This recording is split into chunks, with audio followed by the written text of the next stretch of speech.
자비로우신 우리 아버지 하나님 감사합니다. 저희들을 주 예수 그리스도의 보배로운 피로 구원해 주신 것을 진심으로 감사합니다. 오늘 이 시간에도 주 성령께서 함께해 주시고 또 마음속에 궁금한 것들을 또 성경에서 궁금한 것들을 성경으로 풀어볼 수 있도록 주님께서 도와주시옵소서. 이 시간 주 성령께서 우리 마음 가운데 두루 역사해 주시고 하나님의 말씀의 뜻을 바르게 헤아려 할 수 있는 지혜를 주시고 또 말씀 가운데 살아갈 수 있는 힘을 허락해 주옵소서. 하나님의 말씀으로 영혼을 환하게 밝혀주시고 주의 복음과 영광을 위해 살 수 있도록 더욱 도와주시옵소서. 이곳 참석하지 못한 모든 분들에게도 주님께서 은혜와 사랑으로 함께해 주옵소서. 주 예수 그리스도 이름으로 기도하옵나이다. 아멘. 오늘 보니까 질문이 좋은 질문들이 많이 나와 있다고 생각합니다. 그래서 여기 질문들을 한번 같이 생각을 해보도록 하겠습니다. 점점 좋은 질문들이 많이 나오는 것 같아요. 먼저 질문 한번 생각해 보겠습니다. 요한복음 16장 8절 11절 말씀을 읽으며 궁금한 것이 있어서 질문을 드립니다. 성령이 오시면 세 가지에 대하여 세상을 책망하신다고 하셨는데 첫째 죄에 대하여, 둘째 의에 대하여, 셋째 심판에 대하여 세상을 책망하신다고 하셨습니다. 첫째 죄에 대하여는 저희가 나를 믿지 않는다는 것을 책망하시는 것은 이해가 되는데, 둘째 의에 대하여 예수님이 아버지께로 가니 너희가 다시 나를 보지 못하는데 왜 의에 대하여 책망하시는지 궁금하고, 셋째 이 세상 임금이 심판을 받았는데 책망하시는지 궁금합니다. 여기에서 세상 임금은 마귀로 이해도 되는지 궁금합니다. 요한복음 16장 봅시다. 8절에서부터 11절 잠깐 보시겠습니다.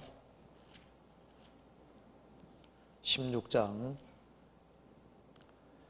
8절에서부터 11절까지 제가 읽겠습니다. 그가 와서, 성령이 와서 죄에 대하여, 의에 대하여, 심판에 대하여 세상을 책망하시리라. 죄에 대하라 하면 저희가 나를 믿지 아니하며, 의에 대하여라 하면 내가 아버지께로 가니 너희가 다시 나를 보지 못하며, 심판에 대하여라 하면 이 세상 임금이 심판을 받았음이니라. 이 구절은 참 중요한 구절입니다. 8절에 그가 와서, 그가 성령이십니다. 7절에 그러하나 내가 너희에게 실상을 말하노니 내가 떠나가는 것이 너희에게 유익이라. 내가 떠나가지 아니하면 보혜사가 너희에게로 오시지 아니할 것이요, 가면 내가 그를 너희에게 보내리니. 그가 와서, 성령, 보혜사, 성령이 와서 세상을 책망하시리라. 여기 이제 성령이 와서 구원받은 사람을 책망한다 이렇게 되지 않죠. 세상을 책망하시리라. 그러니까 세상 사람들을 각성시키고 깨닫게 한다는 뜻입니다. 그러니까 성령이 오셔서 구원 안 받은 세상 사람들을 책망하신다, 각성시키고 깨닫게 하신다는 겁니다. 자, 이걸 보면은 우리가 알 수 있는 사실이 있습니다. 구원 받지 아니한 사람에게 성령이 배후의 역사 하실까 안 하실까요? 어떻게 생각하세요? 성령이 구원 안 받은 사람 배후에서 일을 하셔요, 안 하셔요? 하십니다. 그러니까 창세기 6장에서도 노아 홍수 전에도 하나님의 신이, 성령께서 세상 사람들과 씨름했다고 되어 있어요. 지금도 성령께서 불신자들 배후에 일을 하고 있는 겁니다. 그래서 사람이 태어나서 죽을 때까지 성령께서 배후에서 계속 일하시는 거예요. 성령은 언제 들어오시느냐? 내주하시는 것은 믿고 구원받을 때만 내주하시는 겁니다. 무슨 말 이해되시죠? 그래서 복음을 믿을 때 성령이 그 사람 속에 내주하십니다. 내주하시면은 다시는 떠나지 않으시는 겁니다. 그런데 구원을 받지 아니한 사람 배후에 성령께서 계속해서 배후에 일을 하고 계신 거예요. 그렇기 때문에 성령께서 죄가 무엇인지, 의의가 무엇인지, 심판이 무엇인지를 깨닫게 하려고 배후에 일을 하고 있는 겁니다. 그래서 배후에서 책망하시고 각성시키고 깨닫게 해주시는데 기본적으로 세 가지를 깨닫게 해준다고 했습니다. 첫째, 죄에 대하여라 하면 저희가 나를 믿지 아니하며, 성령께서는 죄가 무엇인지 아느냐, 안 믿는 것이 죄다, 이렇게 깨닫게 해준다는 겁니다. 그래서 성령의 각성을 받은 사람은 안 믿는 것이 죄라는 걸 깨닫고 믿고 구원받는 길을 택하게 되는 거예요. 그럴 때 성령이 속에 들어오시는 겁니다. 자, 이걸 봅시다.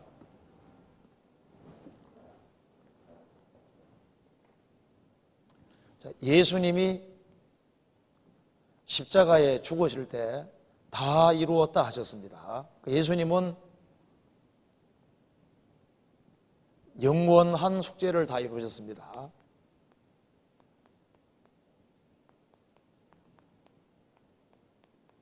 그래서 성령께서는 구원받지 아니한 사람 배후에서 계속 작업을 해서 너희들 죄가 뭔지 아느냐, 예수님이 구원을 완성하셨기 때문에 예수님의 공로를 받아들이면 영생, 배척하면 멸망, 이렇게 깨닫게 해주시는 거예요. 그래서 성령께서는 세상 사람 책망하면서 그리스도를 믿어야 된다, 이제 그렇게 해주시는 겁니다. 그래서 성령의 책망을 받은 사람은 실제로 믿고 구원을 받게 되는 겁니다. 여기까지는 이해가 된다 그 말입니다. 그런데 여기 이제 의에 대하여라 하면 내가 아버지께로 가니 너희가 다시 나를 보지 못하며, 왜 이걸 책망한다고 하냐 그 말입니다. 무슨 말이냐면은 이거 봅시다. 예수님은 온전한 공생애를 사시고 십자가에 죽으시고 부활해서 아버지께 가셨습니다.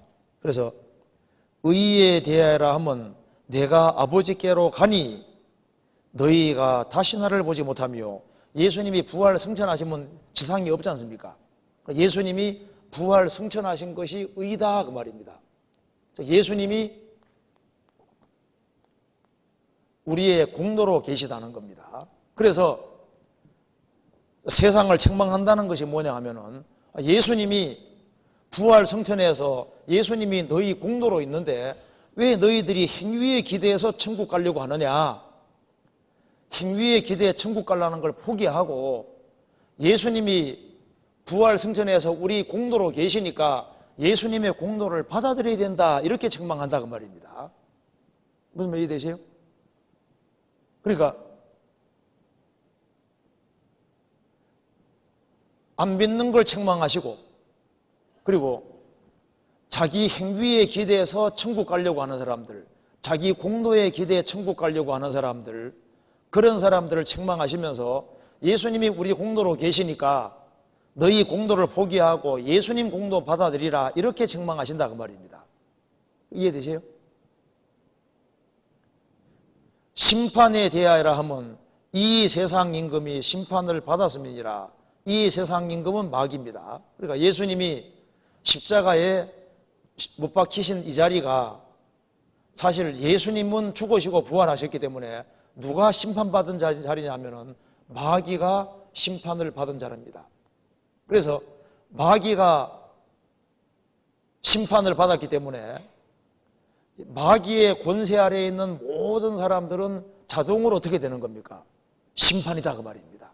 그래서 성령께서는 마귀가 우두머리가 십자가에 심판받았기 때문에 사탄의 권세 아래에 있는 모든 사람들은 심판 아래에 있으니까 너희들 그리스도 안에 들어와야만 정죄와 심판이 없고 여기에 비록 여기에 해방이 있고 자유가 있다는 걸 알려주는 거다 그 말입니다. 그래서 이제 성령께서 세상 사람을 책망하시면서 너희들 사탄의 권세 아래에 있으면 전부 다 심판을 받는다. 왜? 우두머리인 마귀가 십자가에서 심판받았으니까 너희들이 사탄의 권세 아래에 있는 한에는 너희들은 전부 다 심판이니까 그 심판을 피하기 위해서 얼른 그리스도 안에 들어와라 이렇게 책망해 주신다 그런 뜻입니다. 이해되세요? 그러니까 구원받지 아니한 사람 배후에 성령께서 계속 작업하시면서 너희들 반드시 그리스도를 믿어야 되는 거다. 너희 공로 기대지 말고 예수님 공로만 기대라. 그리고 세상 임금 마귀가 심판받았기 때문에 너희들이 마귀 따라 살고 마귀와 운명을 함께 하면은 우두머리인 마귀가 심판받았으니까 너희들이 그 사탄의 권세 아래에 있으면 너희들은 무조건 심판이니까 심판을 피하라. 피할 수 있는 길은 십자가 공로를 받아들일 때 그리스도 안에 들어온다는 것을 말해주고 있는 겁니다. 이해되시죠?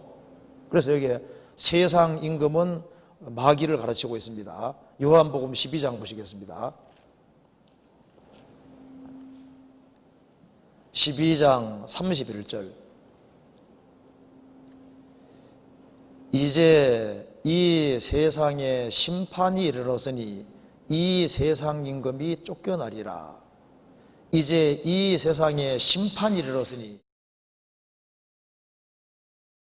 이 세상 임금이 쫓겨나리라. 자, 마귀를 뭐라 그랬습니까? 이 세상 임금이라고 했습니다. 그래서 예수님께서도 이 세상의 임금을 마귀라고 하셨다는 것이 좀 중요한 얘기입니다. 이 세상 임금 마귀가 있는 거예요. 그래서 성경에서 마귀를 이 세상 신이라고 한 겁니다. 영적인 존재가 배후에 있는 거예요. 성경 고린도후서 4장 보시겠습니다.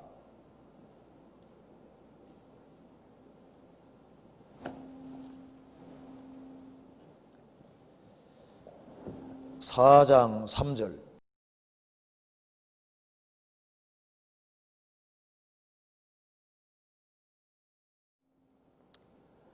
만일 우리 복음이 가리웠으면 망하는 자들에게 가리운 것이라. 그 중에 이 세상 신이 믿지 아니하는 자들의 마음을 혼미케 하여 그리스도의 영광의 복음의 광채가 비치지 못하게 하미니 그리스도는 하나님의 형상이니라. 마귀를 이 세상 신이라 그랬고 공중의 권세 잡은 자라고 했습니다. 하늘에 있는 악의 영들이라고 했는데요, 이 세상 임금 마귀가 있는 겁니다. 그래서 이 십자가는 바로 마귀가 심판받은 자리인 거예요. 그래서 이제 성령이 세상 사람을 책망하시는데 성령이 속에 쏙 들어온 사람이잖아요. 죄의 사함을 얻어라 그리하면 성령을 선물로 받으리니, 성령이 속에 싹 들어온 사람은요, 아하, 안 믿는 게 제일 큰 죄라는 걸 확실히 깨닫잖아요. 그죠? 구원받은 사람은 예수님이 우리 공로로 계시니까 내가 공로 세울 필요가 없잖아요. 공로 세워 천국 가는 게 아니잖아요. 그리고 십자가는 마귀가 심판받고 내 죄가 심판받은 자리이기 때문에 나에게는 다시는 정죄와 심판이 없다는 걸 확실히 깨닫게 되는 겁니다. 그게 이제 구원받은 사람과 안 받은 사람 차이인 거예요. 그렇죠? 이거 이해되시죠? 이게 설명 더 안 해도 되겠죠? 이거 이해 안 되면 설명 다시 해야 되는데. 이해하십시오. 그래서 이 구원 안 받은 사람은 우리가 이걸 보면 금방 알 수 있어요. 구원 안 받은 사람은 이제 금방 확인이 됩니다. 자, 이거 봅시다. 구원 안 받은 사람은 죄를 생각하는 것이 달라요. 구원 안 받은 사람은 틀림없이 이렇게 생각합니다. 착하게 살아가고 열심히 살아가고 바르게 살아가는 사람은 야, 저 사람은 좋은 데 가겠다 이렇게 생각하는 거예요. 아, 교황 무조건 천국까지, 테레사 수녀 무조건 천국까지, 좋은 일 많이 하는 사람 무조건 좋은 데 갈 거라 생각합니다. 그리고 막 죄를 많이 짓는 사람은 저런 인간은 무조건 지옥 이렇게 생각하는데 구원 받고 나면 죄에 대한 생각이 싹 바뀌잖아요. 구원 받고 나면 이런 생각이 듭니다. 한 사람이 착하게 열심히 살아가면요, 착하게 살아가는 건 물론 좋지. 그런데 저 사람이 예수님의 완전한 공로를 받아들이고 살고 있는 것일까 궁금해지는 거 자꾸 캐묻게 되는 거예요. 공로 믿고 있는지 안 믿고 있는지. 또 죄 가운데 살아가는 사람 보면요, 무조건 틀렸다고 생각하는 게 아니라 저 사람도 예수님이 완성해 놓은 이 복음 진리를 받아들이면 천국 갈 수 있다는 걸 알기 때문에 어떻게 하든 간에 잘해줘서라도 이 복음을 믿게 해주려고 노력하게 되는 겁니다. 그렇죠? 그리고 이제 구원 안 받은 사람은요, 착하게 살아 천국 가려고 하거든요. 결국은 자기가 공로 세워 가려고 하는데, 구원 받은 사람은 주님이 자기 의로 계시는 줄 알고 있으니까 신앙의 동기가 달라요. 천국 가려고 열심히 사는 것이 아니거든요. 주님 공로는 충분하니까. 그래서 바르게 살아가는 동기가 정말 주님 은혜와 사랑이 고맙고 감사하니까 열심히 살아가는 거고, 또 바르게 살아가는 걸 주님 기뻐하시니까 바르게 살아가고, 또 바르게 살아가면 주님이 그걸 다 계산해 상 준다고 하셨잖아요. 그러니까 바르게 살아가는 것이지 천국 가려고 열심히 살아가는 건 아니다 그 말입니다. 그리고 구원받은 사람은 예수님이 내 대신 심판 다 받았기 때문에 나는 다시는 심판이 없다는 걸 아는 겁니다. 예수님이 심판받았으니까 구원받은 사람은 심판받을 수가 없는 거예요. 그죠? 예수님 다 받으셨으니까. 자, 그 다음 질문 봅시다.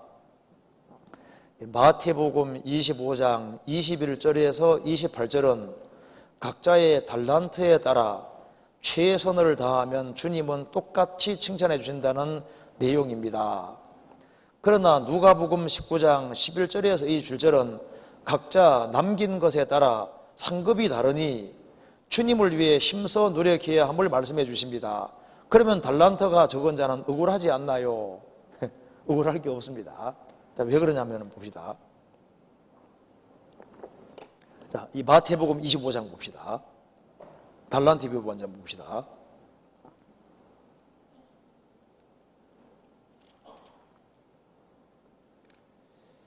(25장 14절) 또 어떤 사람이 타국에 갈새 그 종들을 불러 자기 소유를 맡긴 것 같으니 각각 그 재능대로 하나에게는 금 5달란트를, 하나에게는 2달란트를, 하나에게는 1달란트를 주고 떠났더니 5달란트를 받은 자는 바로 가서 그것으로 장사하여 또 5달란트를 남기고 2달란트를 받은 자도 그같이 하여 또 2달란트를 남겼으되 1달란트를 받은 자는 가서 땅을 파고 그 주인의 돈을 감추어 두었더니 오랜 후에 그 종들의 주인이 돌아와 저희와 회개할세 5달란트를 받았던 자는 5달란트를 더 가지고 와서 가로되 주여 내게 5달란트를 주셨는데 보소서 내가 또 5달란트를 남겼나이다. 그 주인이 이르되 잘하였도다 착하고 충성된 종아, 내가 작은 일에 충성하였음에 내가 많은 것으로 내게 맡기리니 내가 내 주인의 즐거움에 참여할지어다 하고 2달란트를 받았던 자도 와서 가로되 주여 내가 내게 2달란트를 주셨는데 보소서 내가 또 2달란트를 남겼나이다. 주인이 이르되 잘하였도다 착하고 충성된 종아, 내가 작은 일에 충성하였음에 내가 많은 것으로 내게 맡기리니 내 주인의 즐거움에 참여할지어다 하고 1달란트를 받았던 자도 와서 가로되 주여 당신은 굳은 사람이라 심지 않은 것을 거두고 해치지 않은 것 대해서 모으는 줄을 내가 알았으므로 두려워하여 나가서 당신의 달란트를 땅에 감추어 두었나이다. 보소서 당신의 것을 받으셨나이다. 30절 보시겠습니다. 이 무익한 종을 바깥 어두운 데 내어 쫓아라. 거기에서 슬피 울며 이를 갈미 있으리라 하니라. 여기서요, 이 마태복음 24장은 예수님이 재림하실 때 두 쪽으로 갈라진다는 걸 설명하고 난 이후에 25장에는 그걸 이제 비유를 들어서 크게 세 가지로 설명해 주고 있습니다. 그래서 이게 제일 앞부분에 열처녀 비유에서도 5처녀는 구원받았고 5처녀는 구원 안 받았습니다. 이 달란트 비유에서도 5달란트 받은 사람, 2달란트 받은 사람은 구원을 결국 받았는데 1달란트 받은 사람은 구원받은 사람이 아닙니다. 그리고 그 뒤에 양과 염소 비유에서도 양은 구원받은 사람이고 염소는 안 받은 사람입니다. 그러니까 주님 오시면 두 쪽으로 갈라진다는 걸 말하고 있는 겁니다. 그래서 첫 번째 열천제 비유에서는 이제 기름 준비해야 된다, 거듭나야 된다 그 말입니다. 기름이 성령 가르치기 때문에 이제 거듭나야 된다, 그걸 말씀했고, 이제 두 번째는 이제 하나님의 생명 얻을 뿐 아니라 구원받은 사람은 자기가 받은 재능을 최대한 활용해야 될 것을 말씀하셨고, 세 번째 비유에서는 이제 이웃을 어떻게 대해야 될 거냐 확장해서 말씀하시는 겁니다. 그럼 여기 이제 달란트 비유를 잠깐 보면요, 14절에 또 어떤 사람이 타국에 갈제 그 종들을 불러 자기 소유를 맡긴 것 같으니 각각 그 재능대로 하나에게는 금 5달란트, 하나에게는 2달란트, 하나에게는 1달란트를 주고 떠났더니, 여기 달란트 받은 게 여기서는 구원 아닙니다. 이거 봅시다. 이거 쉽게 설명드려 보겠습니다. 여기 이제 열처녀 비유에서도 10명이 다 구원받은 것이 아닙니다. 달란트 비유에서도 다 구원받은 것이 아닙니다.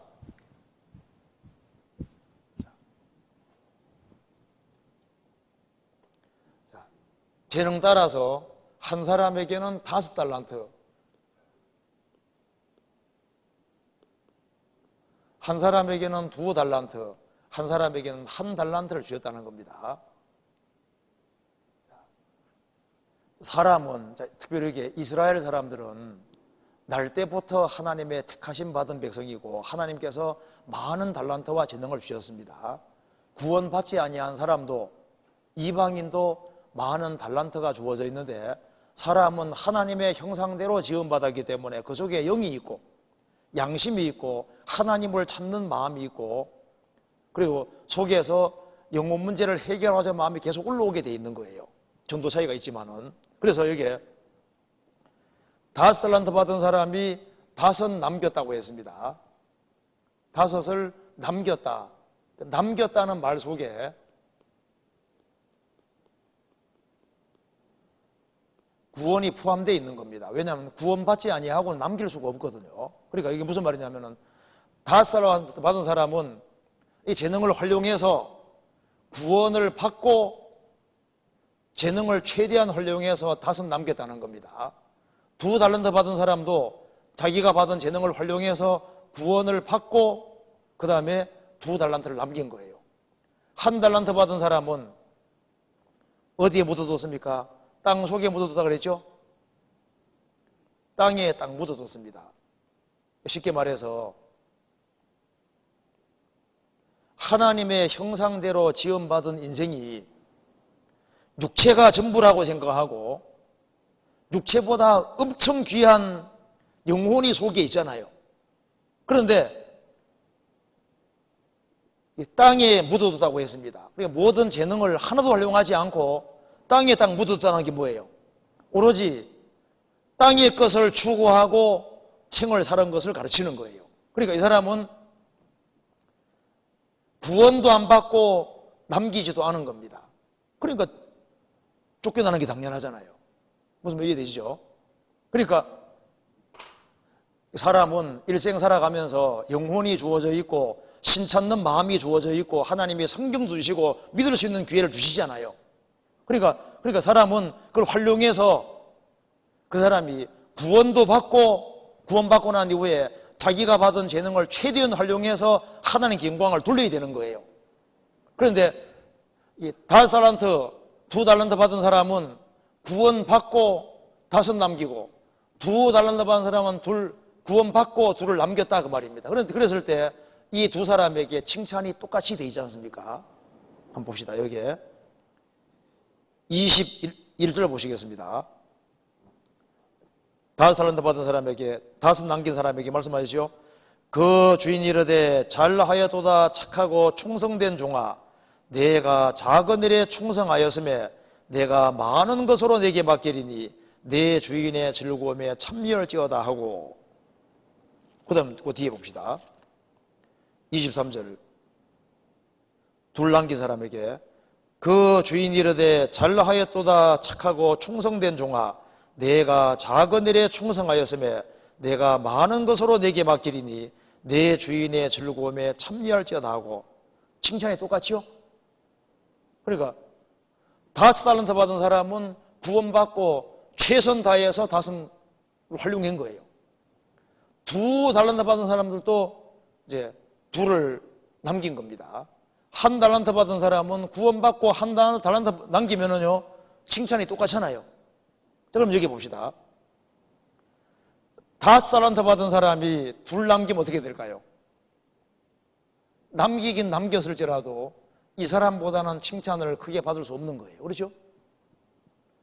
5달란트 받은 사람이 3을 남기고 4을 남겼을 때 이 사람보다는 더 많은 걸 남겼지만은 칭찬은 이 사람이 더 받게 돼 있다 그 말입니다.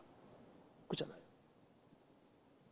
그러니까 이걸 보면은 남하고 비교할 필요가 없는 거예요.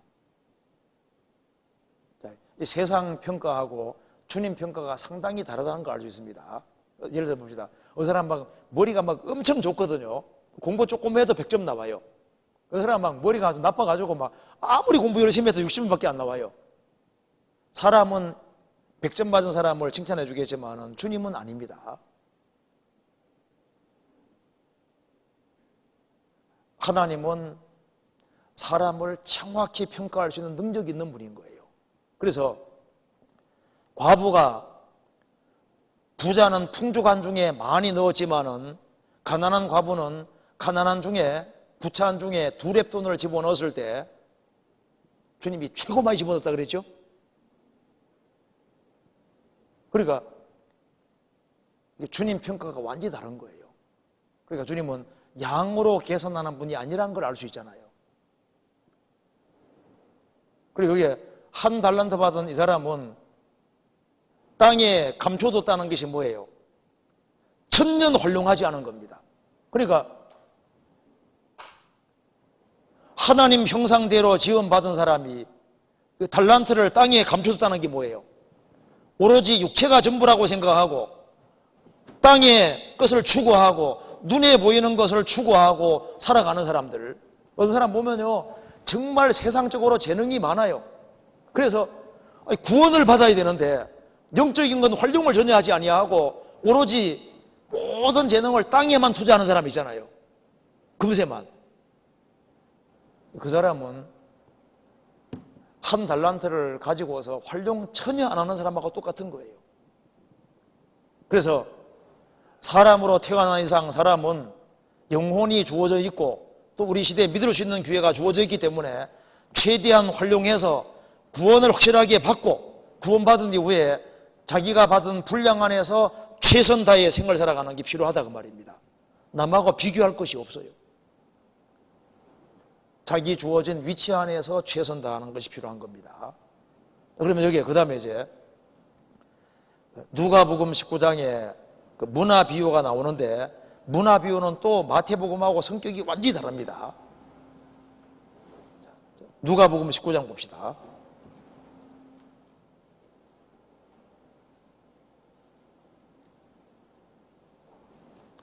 간단하게 설명드리겠습니다. 19장 12절 또 가라사대 어떤 귀인이 왕위를 받아가지고 오려고 먼 나라로 갈 때 그 종열을 불러 은 10문화를 주며 이르되 내가 돌아오기까지 장사하라 하니라. 그런데 그 백성이 저를 미워하여 사자를 뒤로 보내어 가로되 우리는 이 사람이 우리의 왕됨을 원치 아니하노이다 하였더라. 귀인이 왕위를 받아가지고 돌아와서 은준 종들의 각각 어떻게 장사한 것을 알고자 하여 저희를 부르니, 이 말씀에서 이거 봅시다.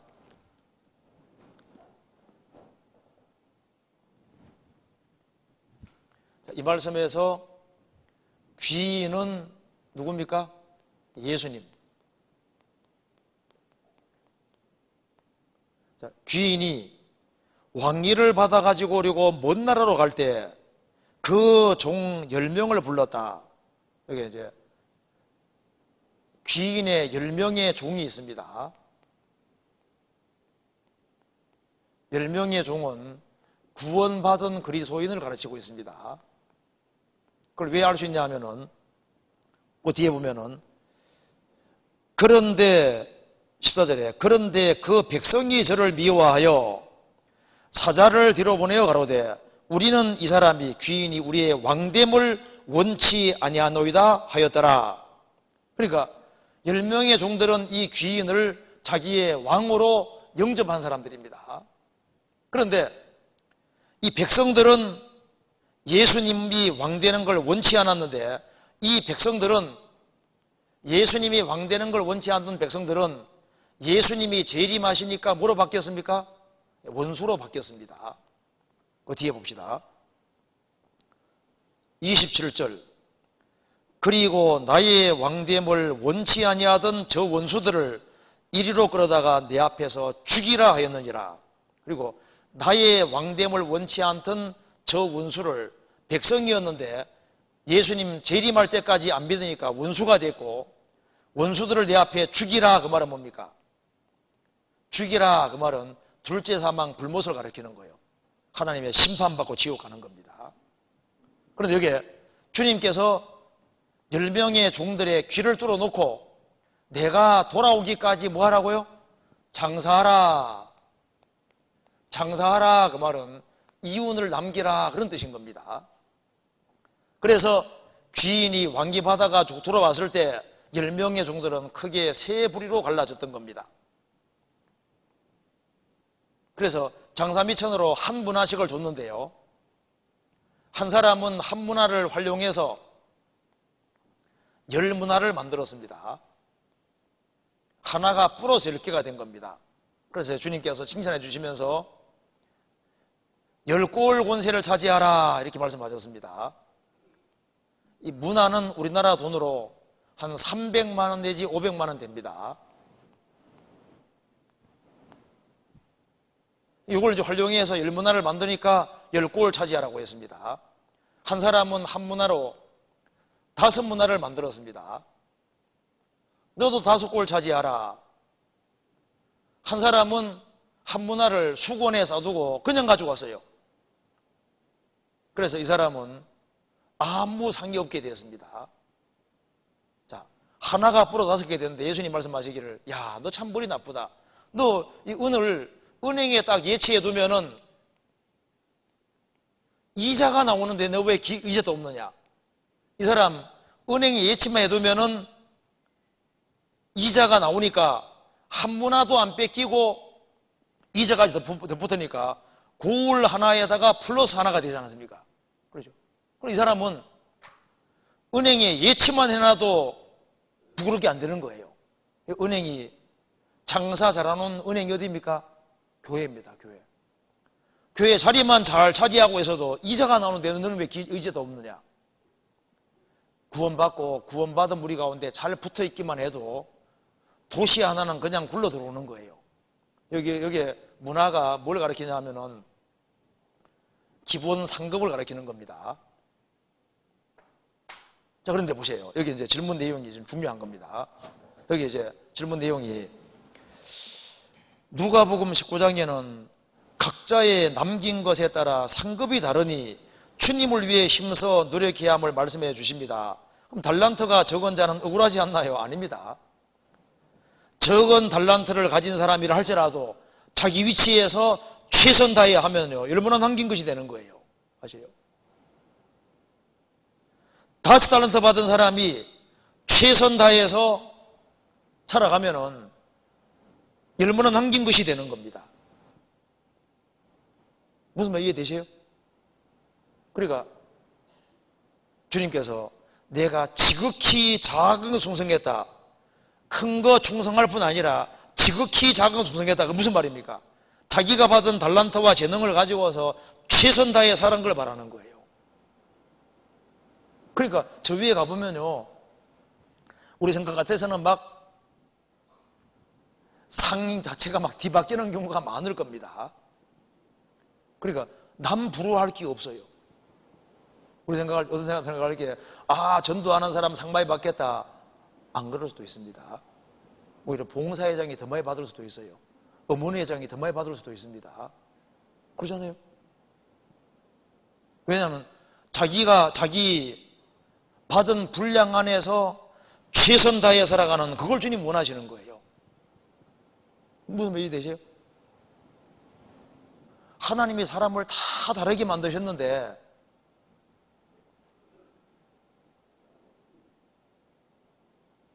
자기가 지원 받았을 때 나와 똑같은 사람은 한 명도 없잖아요. 그죠? 그렇기 때문에 구원받고 난 이후에 내가 할 수 있는 한 최선 다해서 하는 거예요. 최선 다해서.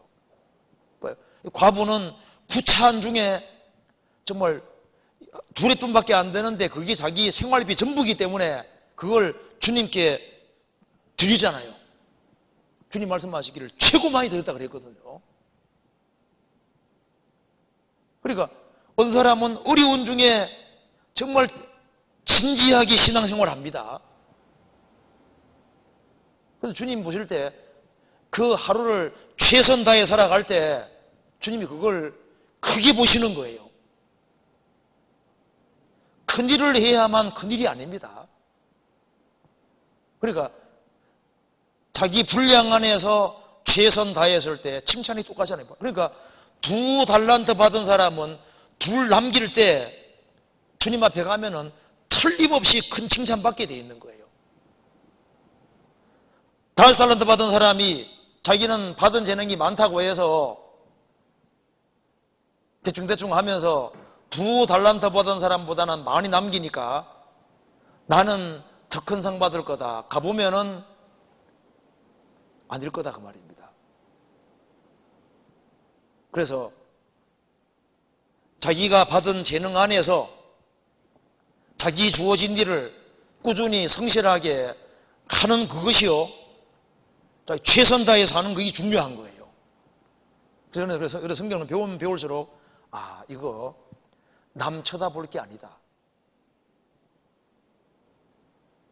지금 내가 받은 재능과 분량 안에서 자기 할 것을 묵묵히 하는 거예요. 왜? 상은 주님이 주시는 거니까. 그래서 생각하고 남 부러워할 이유가 없습니다. 부러워하지 말고 하루하루를 성실하게 최선 다해 살아가는 것이 필요하겠습니다. 그래서 달란트가 적은 자 우울할 게 없어요. 1달란트 받은 사람은 구원받고 1달란트 남기면 되는 거예요. 그러잖아요. 여기 문화비유에서도 하나로 한 문화 가지고 5 남긴 사람은 지극히 작은 것에는 충성하지 않았습니다. 그죠? 자기 생각할 때 굵직굵직한 건 했는데 작은까지 세심하지를 못했어요. 그러니까 자기 달란트를 최대한 활용한 건 아니잖아요. 그렇잖아요. 그러니까 우리가 생각할 때 그 상과 영광의 차이가 우리 생각하는 거하고 상당히 다를 수 있습니다. 그래서 달란트가 적은 자 우울할 게 없어요. 그래서 나도 저 사람 되면 좋겠다, 그거 생각할 필요 없습니다. 그럴 필요 없어요. 최선만 다하면 되겠습니다. 자, 그리고 여기에 그 다음 질문에 바울은 왜 성도들의 도움을 받지 않았나요?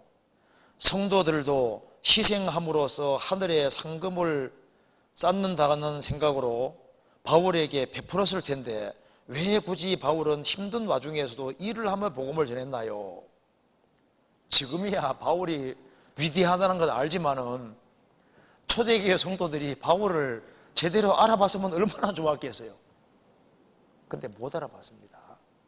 그러니까 바울이 항상 일을 한 것은 아니었습니다. 바울의 직업이 뭔지 아시죠?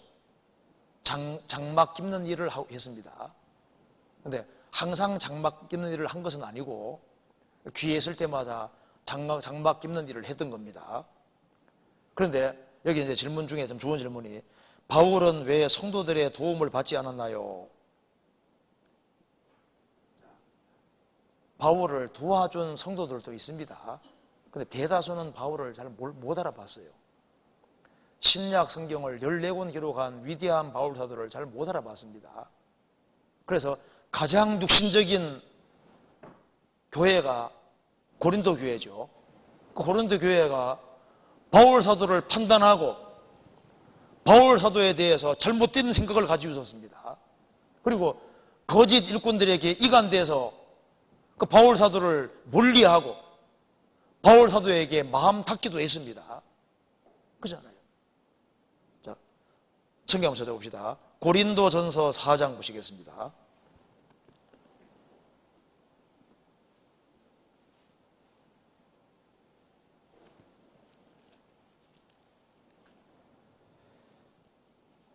(3절) 제가 읽겠습니다. 너희에게나 다른 사람에게나 판단받는 것이 내게는 매우 작은 일이라 나도 나를 판단치 아니하노니 내가 자책할 아무것도 깨닫지 못하나 그러나 이를 인하여 의롭다함을 얻지 못하노라. 다만 나를 판단하실 이는 주시니라. 이 말씀 보면은 너희에게나 다른 사람에게나 판단받는 것이 내게는 매우 작은 일이라. 무슨 말입니까? 육신에 빠져있는 고린도 성도들이 바울 사도를 판단했습니다. 바울 사도를 판단하는 사람이 바울 사도를 대접하겠어요? 그럴 리가 없잖아요. 그러니까 몰랐던 겁니다. 그러니까 요한 웨슬레 당시에도 요한 웨슬레가 정말 훌륭한 하나님의 일꾼인데 요한 웨슬레가 정말 그렇게 위대한 일꾼인지를 진짜 아는 사람은 별로 많지 않았습니다.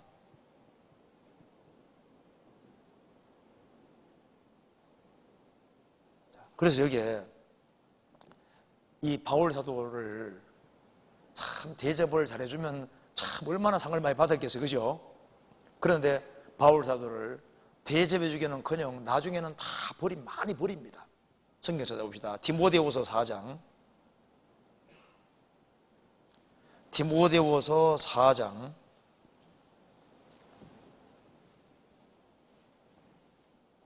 16절. 내가 처음 변명할 때 나와 함께한 자가 하나도 없고 다 나를 버려서나 저희에게 허물을 돌리지 않기를 원하노라. 내가 처음 변명할 때 나와 함께한 자가 하나도 없고 다 나를 버렸다. 그러나 저희에게 허물을 돌리지 않기를 원한다. 그런데 이 바울 사도를 정말 귀하게 생각하고 열심히 도운 사람들도 있었습니다. 그런 사람은 복을 받았잖아요. 디모데후서 1장 15절. 아시아에 있는 모든 사람이 나를 버린 일을 내가 아나니 그 중에 부겔로와 흐모게네가 있느니라. 원컨대 주께서 오네시모로의 집에 긍휼을 베푸시옵소서. 저가 나를 자주 유쾌케 하고 나의 사설에 메인 것을 부끄러워 아니하여 로마에 있을 때 나를 부지런히 찾아 만났느니라. 원컨대 주께서 저로 하여금 그날에 주의 긍휼을 얻게 하여 주옵소서. 또 저가 에베소에서 얼마큼 나를 섬긴 것을 내가 잘 아느니라. 그러니까 바울 사도를 다 버린 일이 있었는데 특별히 오네시보로의 집이라고 표현한 이유가 뭐냐면 오네시보로뿐 아니라 그 아내와 그 집안 식구들 전체가 정말 바울 사도를 귀하게 생각했던 겁니다. 그래서 그 집에 긍휼을 베푸시옵소서. 저가 나를 자주 유쾌케 하고 나의 세살에 메인 것을 부끄러워 아니하여 로마에 있을 때 나를 부지런히 찾아 만나느니라. 자주 왔다는 얘기지 않습니까? 그래서 원컨대 주께서 저로 하여금 그날에 주님 앞에 서는 그날 주의 긍휼을 얻게 하여 주옵소서. 저가 에베소에서 얼만큼 나를 섬긴 것을 내가 아느니라. 그런데 고린도 성도들은 그렇지를 못했습니다. 고린도 후서 11장 보시겠습니다. 11장 5절.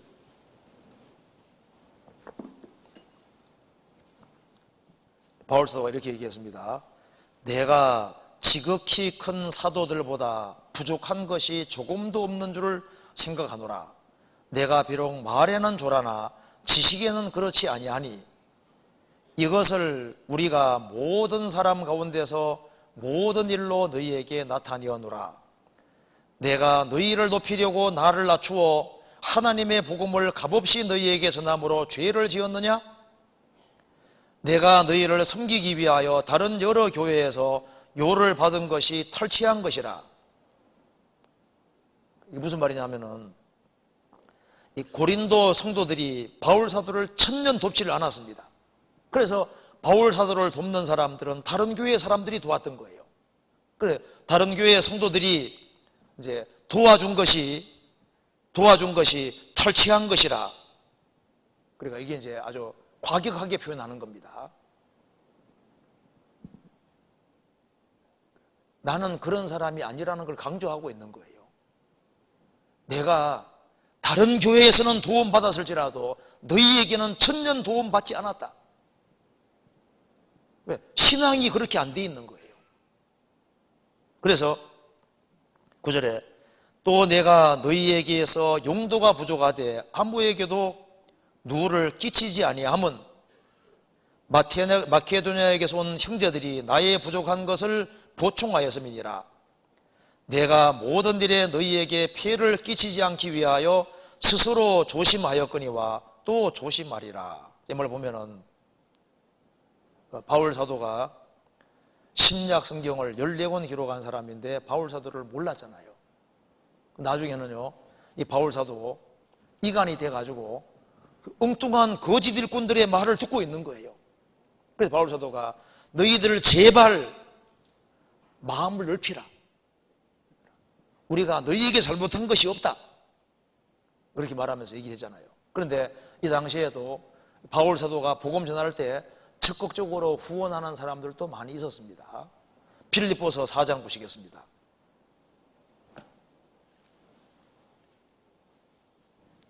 (4장) 13절. 내게 능력 주시는 자 안에서 내가 모든 것을 할 수 있느니라. 그러나 너희가 내 괴로움에 함께 참여하였으니 잘하였도다. 빌립보 사람들아, 너희도 알거니와 복음의 시초에 내가 마케도냐를 떠날 때 주고받는 내 일에 참여한 교회가 너희 외에 아무도 없었느니라. 데살로니가에 있을 때에도 너희가 한 번, 두 번 나의 쓸 것을 보내었도다. 내가 선물을 구함이 아니요 오직 너희에게 유익하도록 과실이 번성하기를 구함이라. 내게는 모든 것이 있고 또 풍부한지라. 에바보라 디도편에 너희의 준 것을 받음으로 내가 풍족하니 이는 받으실 만한 향기로운 제물이요 하나님을 기쁘게 한 것이니라. 19절 같이 읽겠습니다.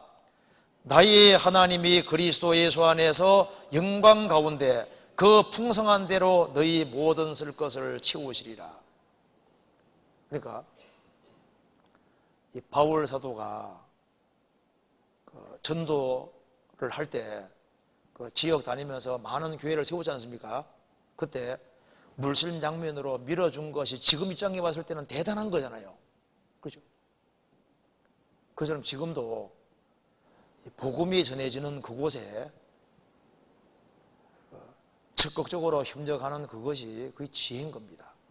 그리고 구원받은 사람에게 해주는 것은 곧 주님께 해주는 거라고 주님 말씀하시죠. 바울 사도가 구원받기 전에 교회를 핍박하고 성도를 핍박했습니다. 그때 예수님 뭐라 말씀하셨습니까? 사울아 사울아 어찌하여 나를 핍박하느냐? 주여 니시오니까 나는 너가 핍박하는 예수니라. 그러니까 바울 사도는 예수님 믿는 사람을 핍박했는데 예수님께서는 어찌하여 나를 핍박하느냐? 왜 그럴까요? 구원받은 사람 중에 주님이 계시니까. 그러니까 구원받은 사람을 핍박하는 사람은 주님을 핍박하는 사람이 되는 것이고, 구원받은 사람을 선대하는 사람은 주님을 선대하는 사람이 되는 거예요. 교회를 핍박하는 사람은 어떻게 하는 겁니까? 구원받은 사람을 핍박하는 사람도 주님을 핍박하는 사람이 되는데, 주님이 세우신 교회를 핍박하고 대적하는 사람은 어떤 사람일까요? 그 정말 강 큰 사람입니다. 그잖아요. 교회를 선대하는 사람은 주님을 선대하는 사람이 되고, 교회를 귀히 여기는 사람은 주님을 귀히 여기는 사람이 되는 겁니다. 틀림없어요. 그래서 지금 우리가 21세기에 살고 있고 성경이 다 기록됐으니까 대마 바울 사도의 동력자인데 그걸 버리고 세상을 사랑해서 데살로니가를 갔지요. 지금 생각하면 얼마나 아쉬워요. 아이고 대마 저거 세상으로 가면 안 되잖아요. 우리가 지금 입장에서는 롯 아브라함 떠나면 됩니까 안 됩니까? 떠나면 안 되잖아요. 근데 그것을 보면서도 구원받은 사람들도 정신 못 차리는 사람이 있습니다. 교회를 쉽게 떠나거든요. 그렇잖아요. 근데 그게 속는 건데 그 영혼의 눈이 어두워져서 그런 거예요. 마음이 청결한 자는 복이 있나니 저희가 하나님을 볼 것이며, 마음이 청결한 사람은 하나님이 가까이 계시다는 걸 알 수 있는 겁니다. 그런데 그래서 볼 것을 보는데 마음이 어두워지는 사람은 볼 것이 안 보이는 거예요. 그래서 여기에 이 질문은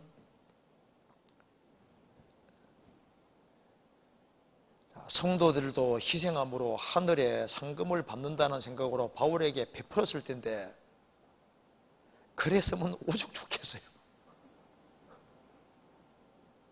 무슨 말 이해되시죠? 그게 몰랐던 거예요. 지금도 이 교회가 얼마나 중요한지를 알 수만 있으면요 얼마나 좋겠어요. 그런데 아는데 잘 모르잖아요. 그죠? 교회 안에서 앞장서서 일하는 사람들 많잖아요. 그 수고하는 사람들을 위해서 기도해주고, 그리고 정말 그 선대하고, 이게 다 복받는 길이 되는 거예요.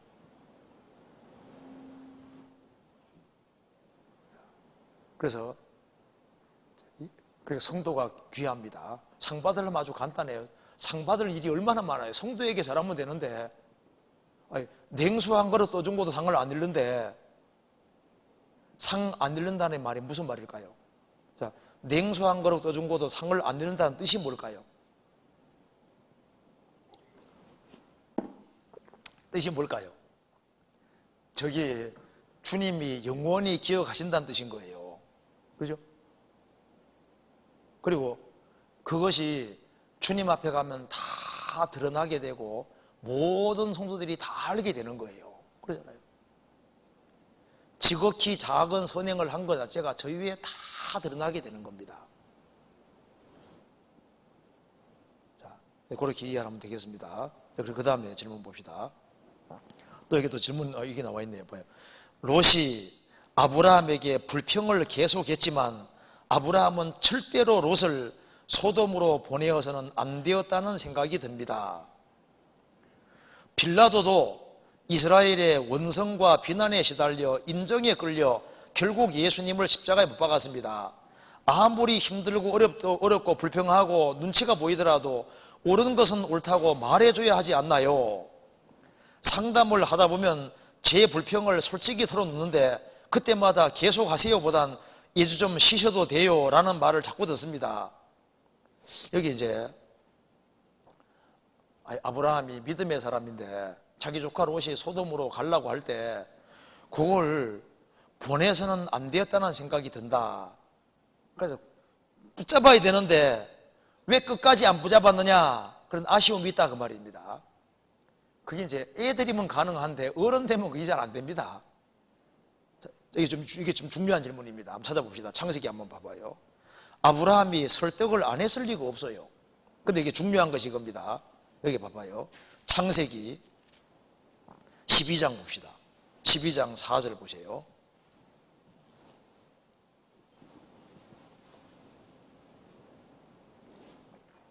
4절 같이 읽겠습니다. 이에 아브라함이 여호와의 말씀을 쫓아갔고 롯도 그와 함께 갔으며 아브라함이 하란을 떠날 때 그 나이 75세였더라.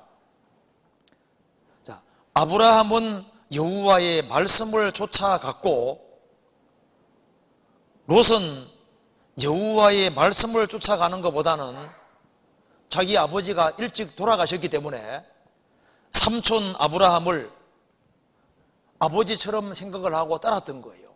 그래서 롯은 아브라함을 쫓아갔고 하나님 말씀보다는 아브라함 붙잡고 갔던 거예요. 그게 중요한 차이가 있는 겁니다. 그리고 이제 아브라함을 따라갔는데 가자마자 가나안 땅에 기근이 왔잖아요. 자, 하나님 말씀을 순종하면은 당장 축복이 주어지면 좋은데 아닐 수 있습니다.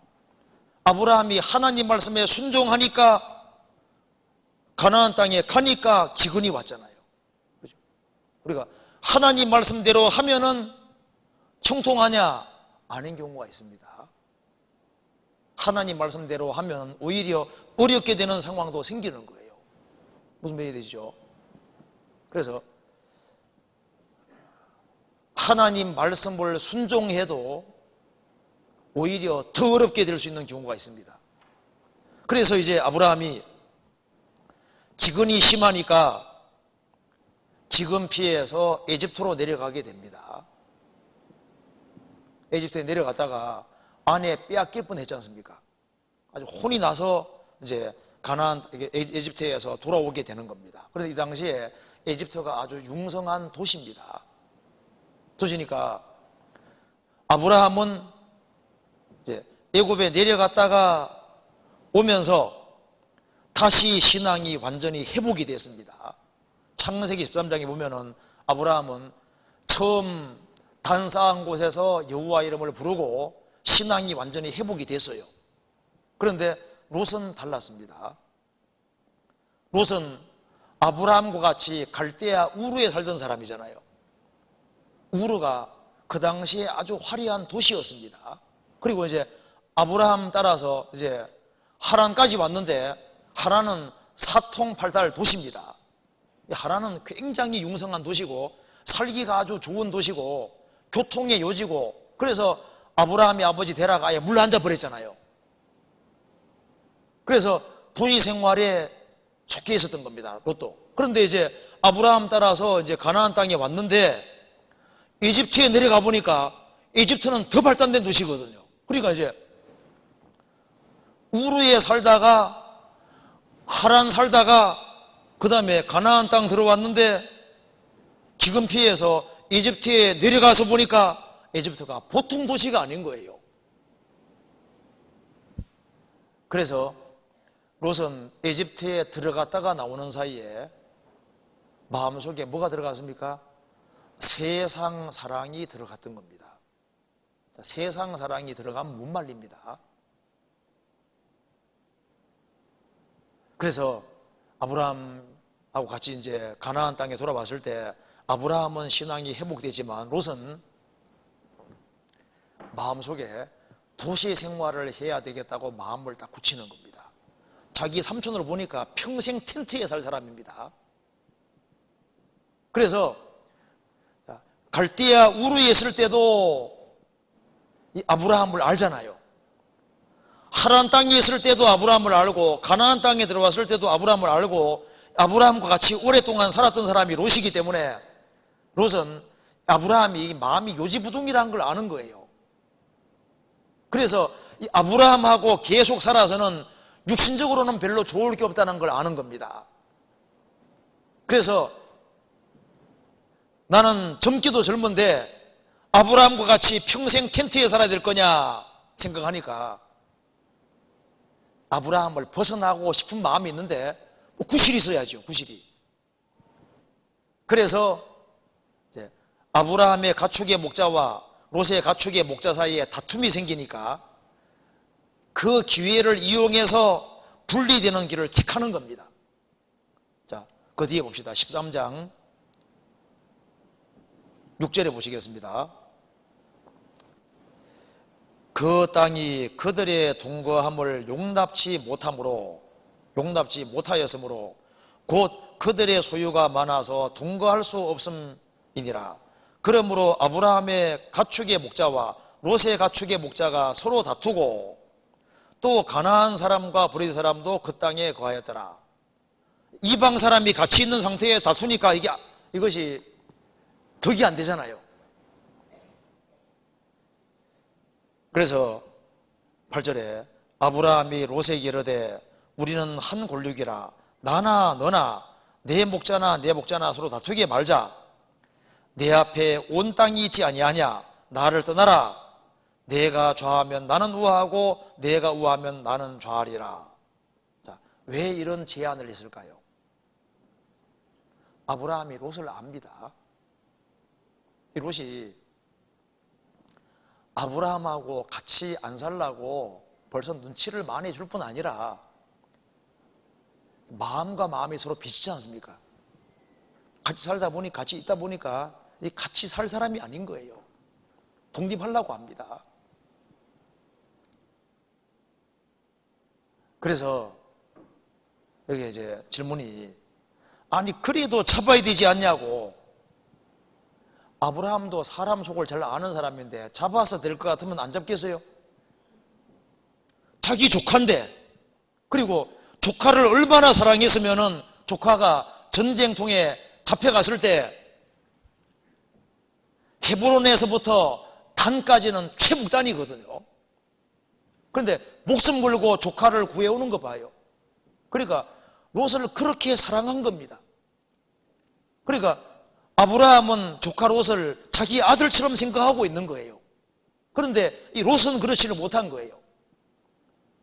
애굽에 들어갔다 나오고 난 이후에 도시 생활을 하려고 마음을 굳히고 떠날 구실을 찾다가 이런 상황이 생기니까 떠나려고 마음을 굳히니까 그러니까 가라고 하는 거잖아요. 가라 하면요, 아니 삼촌 내가 어떻게 삼촌 나랍니까? 이렇게 해야 되는데 선택권을 먼저 선택하라고 했습니다. 그러면은 이 롯이 욕심이 없다면요 뭐라 했을까요? 아니 삼촌이 먼저 택해야지 이렇게 해야 될 거 아니에요. 그런데 아닙니다. 자기가 점찍어 놓은 곳이 있는데 그거 못 차지할까 봐 그 뒤에 봐봐요. 이게 참 이기적이잖아요. 10절에 이에 롯이 눈을 들어 요단들을 바라본 적 소알까지 온 땅에 물이 넉넉하니 여호와께서 소돔과 고모라를 멸하시기 전이었는 고로 여호와의 동산 같고 애굽 땅과 같았더라. 그러므로 롯이 요단 온들을 택하고 동으로 옮기니 그들이 서로 떠난지라. 스스로 먼저 선택을 했습니다. 그런데 롯은 아브라함은 이렇게 분리되어도 소돔까지 가리라고는 생각 안 했습니다. 왜? 자기 속에 있는 걸 다 얘기하지 않았잖아요. 그런데 그 뒤에 봐봐요. 14, 12절에 아브라함은 가나안 땅에 거하였고 롯은 평지 성읍들에 머무르며 그 장막을 옮겨 소돔까지 이르렀더라. 조금 옮겼죠. 그러니까 옮겨서 조금 물이 들어서 이 사람들이 13절에 소돔 사람은 악하 여호와 앞에 큰 죄인이었더라. 큰 큰 죄인임에도 불구하고 이 죄악 구렁텅이 속에 들어가잖아요. 조금 나중에는 소돔 성중에 소돔 속에 살고 있잖아요. 그래서 전쟁에 휘말려서 전쟁포로로 잡혀갑니다. 그래서 아브라함이 그 소식 듣고 쫓아가서 롯을 구해오잖아요. 그러면 아이고 삼촌, 이제는 삼촌을 떠나지 않고 삼촌과 있을 게 이렇게 해야 되는데 여전히 소돔에 거하는 거 봐요. 그러니까 이것은 롯의 스스로 선택입니다. 선택. 그래서 아브라함은 집에서 길리고 연습한 자 318년을 거느리고 단까지 쫓아가서 적들하고 싸워서 자기 조카 롯을 찾아왔잖아요. 그래도 여전히 소돔에 사는 거 봐요. 그래서 소돔 불탈 때 그래서 빈손으로 나오게 되잖아요. 그래서 여기에 사람이 어릴 때는 좀 괜찮은데 머리가 커지면요 말을 잘 안 들어요. 나도 재력도 있고 나도 젊고 나도 힘이 있고 내 스스로 판단할 능력이 있고 삼촌 도움 없이도 잘 살 수 있다고 생각하는 겁니다. 나도 하나님 섬기고 있는 사람이고. 그래서 롯은 하나님을 믿는 사람인데 자기가 스스로 자립에서도 잘할 수 있다고 생각을 하고 자기 고집을 밀고 나갔던 거예요. 롯이 아브라함이 조카 롯을 데려왔을 때도 소돔에 들어가지 말라고 안 권했겠습니까? 근데 기어코 소돔에 사는 거 봐요. 그래서 여기에 롯을 소돔으로 보내서는 안 된다는 생각이 든다. 소돔으로 가리라고 생각 안 했어요. 하도 떠나려고 하니까 떠나라고 했는데 소돔으로 갈지 몰랐죠. 조금 옮겨가지고 소돔으로 들어가는 거 봐요. 그리고 이제 소돔 전쟁에 잡혀가면은요, 그 징계입니다. 그 징계 받으면서도 징계 받는지도 모르는 거 봐요. 그 미련한 것도 성경에 징계라 그랬거든요. 그래서 여기에 우리가 권하긴 권해도 끝까지 권해도 안 듣는 사람들이 있습니다. 자기 자식도 말을 잘 안 듣는데 조카가 삼촌 말을 듣는데 계속 들으면 오직 좋겠어요. 머리 커지면 그게 잘 안 되는 거예요. 그래서 처음부터 순종하는 길을 택하고 아브라함이 하나님의 사람이기 때문에 아브라함과 같이 동고동락하는 길을 정말 택했다면 아브라함의 충고를 받아들이고 같이 살았다면요, 그러면 그는 진짜 위대한 사람이 되는 거예요. 그렇잖아요. 자, 그리고 그 다음 질문 봅시다. 자, 창세기 3장에 우리 중 하나같이 되었으니 무슨 뜻인가요? 창세기 3장 봅시다.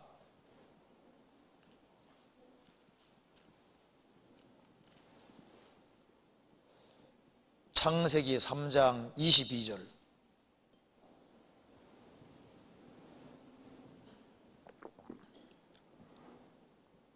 같이 한번 읽어보겠습니다.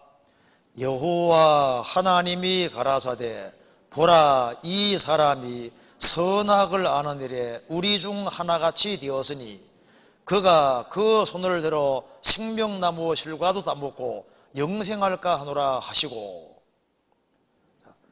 여호와 하나님이 가라사대 보라 이 사람 아담이 선악을 아는 일에 우리 중 하나같이 되었으니, 하나님은 선악을 알지만은 자신을 절대적으로 통제할 수 있는 능력이 있잖아요. 인간은 선악을 알지만은 통제할 힘이 없는 겁니다. 그런데 여기서 선악을 아는 일에 우리 중 하나같이 되었으니 이게 무슨 뜻이냐? 이게 삼위일체 가리키는 겁니다. 성부, 성자, 성령 중 하나같이 되었다, 그런 뜻입니다. 창세기 1장 봐보세요. 1장 26절. 하나님이 가라사대 우리의 형상을 따라 우리의 모양대로 우리가 사람을 만들고 그로 바다의 고기와 공중의 새와 육축과 온 땅과 땅에 기는 모든 것을 다스리게 하자 하시고, 하나님이 가라사대, 하나님이신데 우리라고 했습니다. 삼일체 가리키는 거예요. 창세기 11장 봅시다.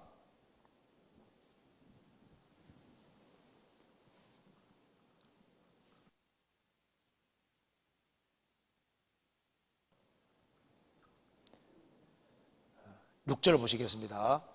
여호와께서 가라사대 7절에 자 우리가 내려가서 거기에서 그들을 혼잡게 하여 그들로 서로 알아듣지 못하게 하자 하시고, 여호와께서 가라사대 자 우리가 내려가서, 여호와인데 우리죠. 하나님은 한 분이신데 성부 성자 성령 구별이 있는 겁니다. 그래서 세례 줄 때도 너희는 가서 모든 족속으로 제자를 삼아 아버지와 아들과 성령의 이름으로 세례를 주고, 그래 되죠? 아버지와 아들과 성령의 이름으로. 이름은 단수인데 아버지와 아들과 성령, 그 삼일체 가리키는 겁니다. 그래서 여기에 우리 중 하나가 지었다는 것은 삼일체를 가리키는 것이고, 삼일체에서 중요한 것은 예수님이 하나님이라고 하는 걸 아는 것이 제일 중요합니다. 왜 삼일체를 중요하게 생각하냐 하면은 예수님이 하나님이 아니라는 사람이 있기 때문에 하는 말인 거예요. 그래서 예수님이 하나님이라는 걸 확실하게 알면은 그 삼일체라는 용어를 잘 몰라도 큰 문제가 안 됩니다. 그 성부, 성자, 성령이 하나님이신데 예수님이 진짜 하나님이라는 게 중요한 거예요. 자, 신약 한번 찾아봅시다. 요한복음 1장 보시겠습니다. 예수님이 진짜 하나님이신지 한번 봅시다. 요한복음 1장 1절.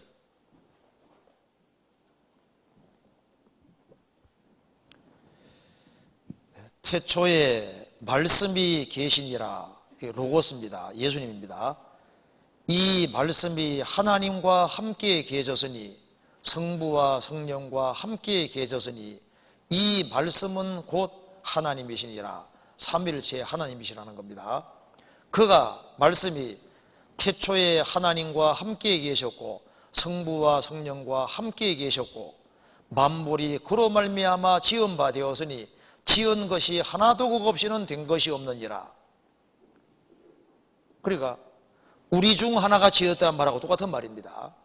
함께 계셨으니 이 말씀은 곧 하나님이시니라. 그 삼일체 하나님이시다는 겁니다. 그래서 14절에 말씀이 육신이 되어 하나님이 사람이 되신 거예요. 그래서 요한복음 10장 보시겠습니다. 예수님이 이렇게 말씀하셨습니다. 10장 30절.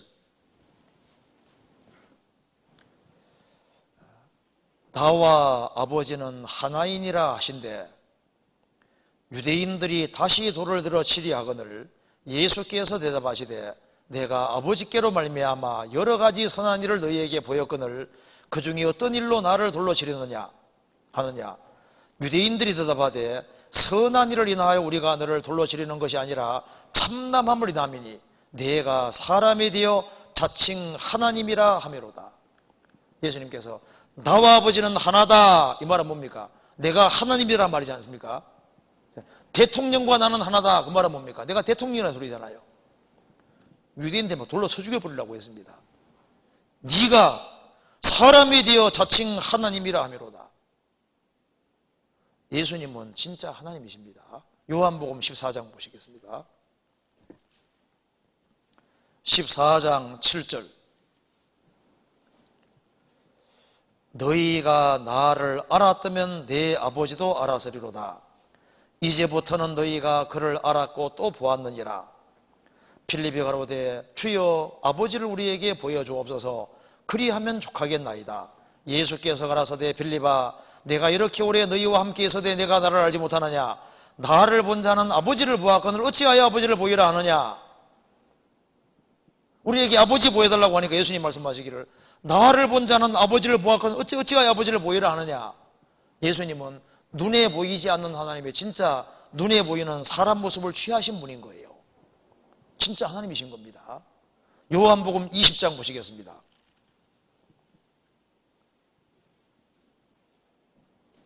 20장 28절 29절 같이 읽겠습니다. 도마가 대답하여 가로되 나의 주시며 나의 하나님이시니이다.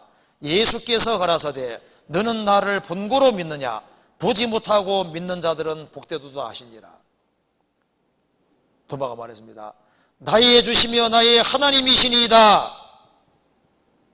예수님이 하나님이 아니시면 그런 말 하면 안 된다고 해야 될 거 아니에요. 너는 나를 본고로 믿느냐? 보지 못하고 믿는 자들은 복되도다 하시니라. 예수님은 하나님이십니다. 로마서 9장 보시겠습니다.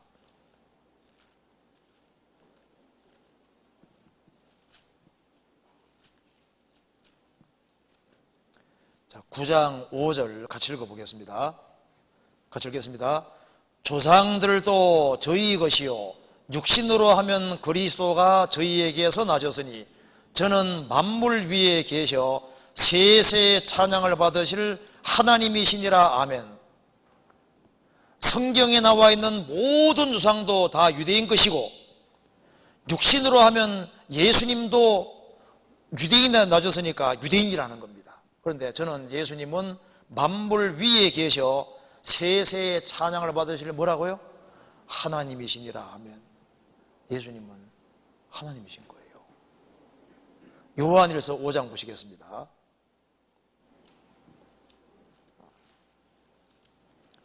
(5장 20절)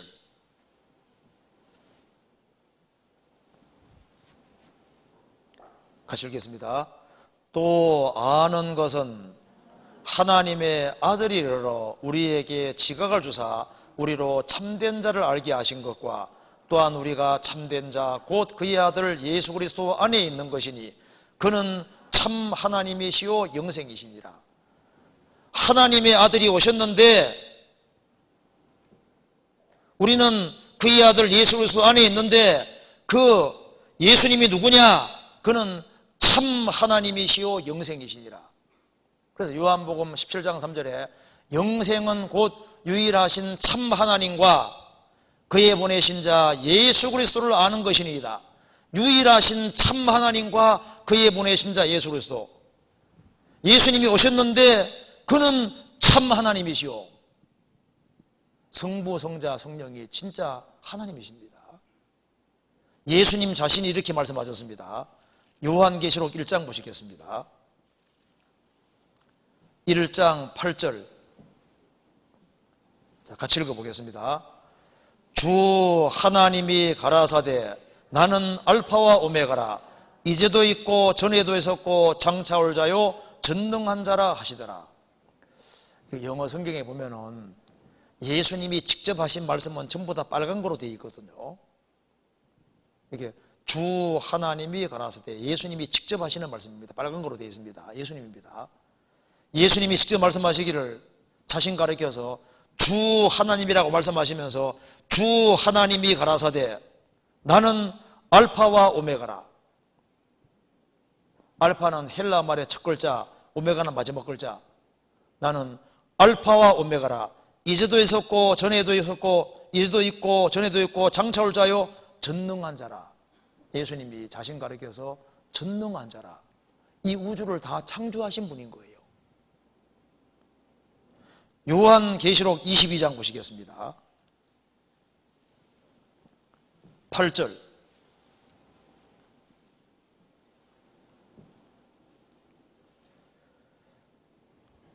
이것들을 보고 들은 자는 나 요한이니 내가 듣고 볼 때 이 일을 내게 보이던 천사의 발 앞에 경배하려고 엎드렸더니 저가 내게 말하기를 나는 너와 내 형제 선자들과 또 이 책의 말을 지키는 자들과 함께 된 종이니 그리하지 말고 오직 하나님께 경배하라 하더라.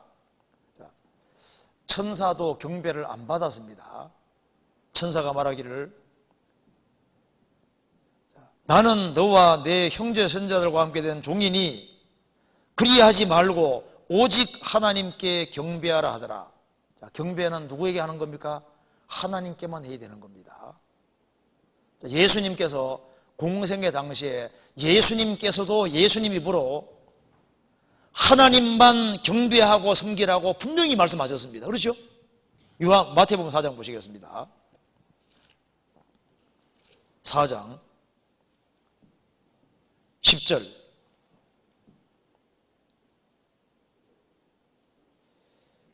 이에 예수께서 말씀하시되 사단아 물러가라. 키로 가여서되 주 너의 하나님께 경배하고 다만 그를 섬기라 하였느니라.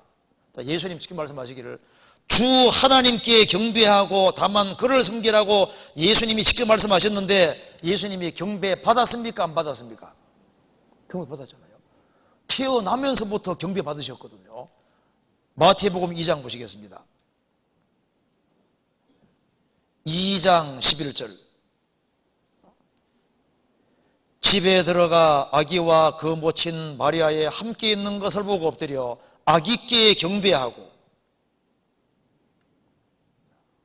예수님이 하나님만 경배하라고 하신 예수님께서 탄생할 때부터 경배를 받았습니다. 그리고 예수님이 죽으시고 부활하신 이후에도 경배를 받으셨잖아요. 공생애 중에도 경배를 받으셨습니다. 마태복음 28장 9절.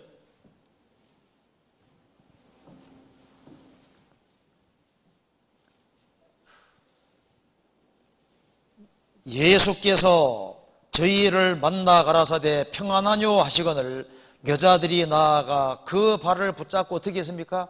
경배하니. 그리고 예수님께서 하나님만 섬기라 하신 그 예수님께서 사람이 나를 섬기려면 나를 따르라. 나 있는 곳에 나를 섬기는 자도 거기 있으리니 사람이 나를 섬기면 내 아버지께서 저를 귀히 여기시리라. 예수님은 참 하나님이십니다. 요한복음 8장에서도 예수님이 유대인들에게 말씀하셨죠. 너희 조상 아브라함은 나의 때 볼 것을 즐거워하다가 보고 기뻐하였느니라. 유대인들 막 눈이 휘둥그레졌습니다. 아브라함은 2000년 전 사람인데 너는 50도 안 돼 보이는데 아브라함 맞느냐? 예수님이 그때 30살 조금 넘었는데 50도 못 되었는 걸 보면요 노숙하셨던 것 같아요. 그죠? 좀 노숙하게. 그래서 예수님 말씀하셨습니다. 내가 진실로 너에게 이르노니 아브라함이 나기 전부터 내가 있느니라. 있었느니라가 아닙니다. 내가 있느니라. I am입니다. 여호와다 그 말입니다. 쳐주게 불러가잖아요. 예수님을. 자, 제가 이 자리에서 500년 전에 이순신이 저를 봤습니다 하면 저 어떻게 되는 겁니까? 머리 약간 돈 사람이잖아요. 2000년 전에 아브라함이 예수님 봤다고 하는데 구약 성경 보면은 아브라함은 예수님을 2번 직접 만났습니다. 그죠? 예수님이 멜기세덱 모습으로 한번 오시고, 그 다음에 창세기 18장에서 3사람이 나타났는데 2사람은 천사였고 한 분은 예수님이었습니다. 여호와였지 않습니까?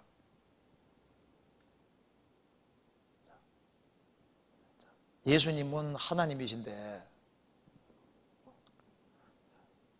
우리가 그 예수님이 얼마나 높으신 분인지를 가끔씩 잊어버리거든요.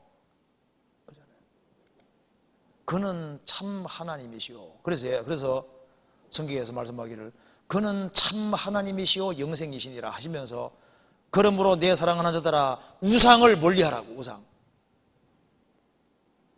그분은 참 하나님이시기 때문에 예수님 옆에 다른 것을 갖다 두면 안 된다는 걸 말씀하는 거예요.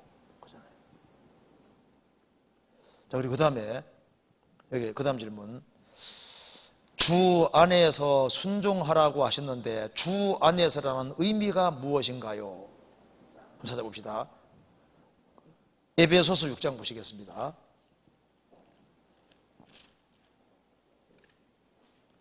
6장 1절 한번 같이 읽어보겠습니다. 6장 1절 같이 읽겠습니다. 자녀들아 너희 부모를 주 안에서 순종하라. 이것이 옳으니라. 여기 이제 너희 부모를 순종하는데 주 안에서 순종하라. 그 말은 주님 말씀에 근거해서 주님 말씀 테두리 안에서 그 말입니다. 그러니까 주 안에서 순종하라, 주 밖에서가 아니라 주 안에 순종하라는 뜻은 쉽게 설명드리면 이런 뜻입니다. 하나님은 믿고 구원받으라고 말씀하셨는데 부모는 구원받지 말으라고 합니다. 그럴 때 누구 말을, 그때 부모 말씀을 순종해야 됩니까? 하나님 말씀 순종해야 됩니까?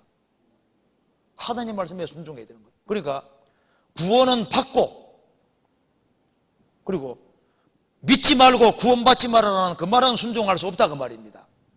그거 말고는 또 순종을 해야 되는 거예요. 그렇지 않습니까? 무슨 말 이해되죠? 부모가 도적질을 하라고 한다 합시다. 도적질을 해오라고 한다고 하면은 부모에게 순종하기 위해 도적질을 해야 됩니까? 아니잖아요. 왜? 하나님이 그러지 하지 말라고 하셨으니까. 왕이, 느부갓네살 왕이 우상 숭배를 하라고 했습니다. 사드락 메삭 아벤노고는 왕을 존중했지만은 우상 숭배는 하나님이 금지하는 거니까 불불에 들어가면서도 순종하지 않았잖아요.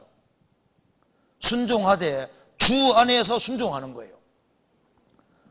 성경에서는 제상에 참여해서 제상에 있는 것을 우상제물 먹지 마라, 제상에 올라간 거 먹지 말아야 되거든요. 그리고 제상 앞에 절하면 안 된다 그 말입니다. 성경에 금지하고 있잖아요. 그런데 부모는 제상에 절하라고 합니다. 그런데 그건 순종할 수 없는 거예요. 그리고 그거 제외하고 하나님 말씀을 어기는 걸 제외하고는 부모에게 정상적으로 순종하고 최선 다해야 되는 것이 맞죠. 순종은 하되 하나님 말씀을 어기라는 건 할 수 없다 그 말입니다. 무슨 말 이해되시죠? 그리고 성경에 말씀하기를 과부가 결혼하되 주 안에서만 하라고 되어 있죠. 그 무슨 말입니까? 과부가 됐을 때도 결혼할 때는 구원받은 사람하고 결혼하라고 공고하고 있는 거예요. 주 안에서. 신앙생활 잘해야 되는 거니까. 우리는 결혼하는 목적도 하나님께 영광 돌리기 위해서잖아요. 그래서 여기에 주 안에서 순종하라. 그것이 이제 순종을 하되 하나님 말씀에 근거해서 순종해야 되는데 구원받는 것을 부모가 막는다 할지라도 구원받고 부모에게 순종해야 되는 겁니다. 제상에 참여해서 그 제사 음식 먹고 절하라고 해도 그 말고 다른 거 먹고 꼭 제상에 올라간 거 먹을 필요가 없잖아요. 그래, 그거는 절을 안 해도 다른 데서 또 잘 하면요 인정해 준다니까요. 그래서 하나님 말씀을 어기면서는 순종하지 말라는 뜻인 겁니다. 그렇게 이해하면 되겠습니다. 그 다음에 두렵고 떨림으로 구원을 이루라고 하셨는데 이게 무슨 뜻이냐 그 말입니다. 성경에서 봅시다. 빌립보서 2장 12절.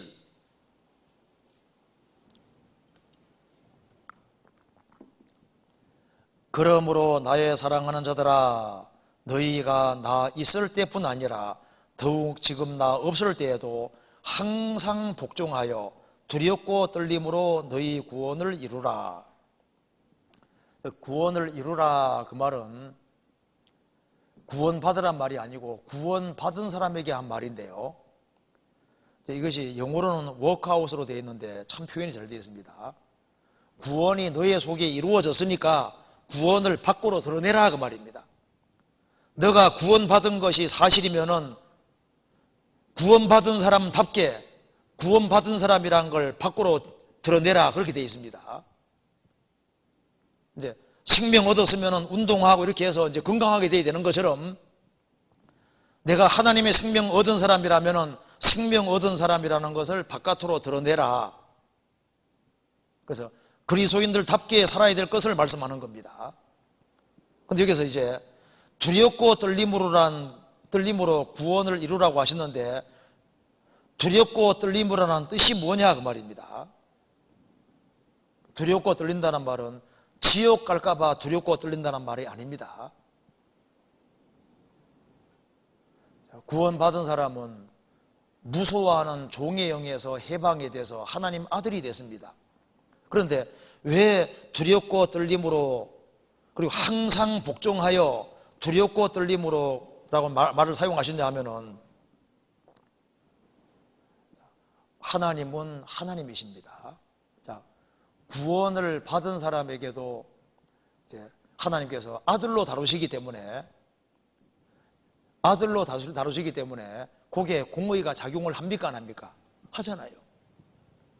크리스찬이 이제 신앙생활 속에서 하나님은 철저하신 분이기 때문에 심은 대로 거둬요. 진짜 신기합니다. 하나님이 계산이 정확하시거든요. 그래서 구원받고 처음부터 복종하고 순종하는 길을 택하는 것이 현명하다는 걸 얘기를 겁니다. 항상 복종하여 두렵고 떨림으로 너희 구원을 이루라. 왜 이 말을 하냐 하면은, 일단 하나님이 하나님이시기 때문에 그런 거예요. 성경 찾아봅시다. 베드로전서 1장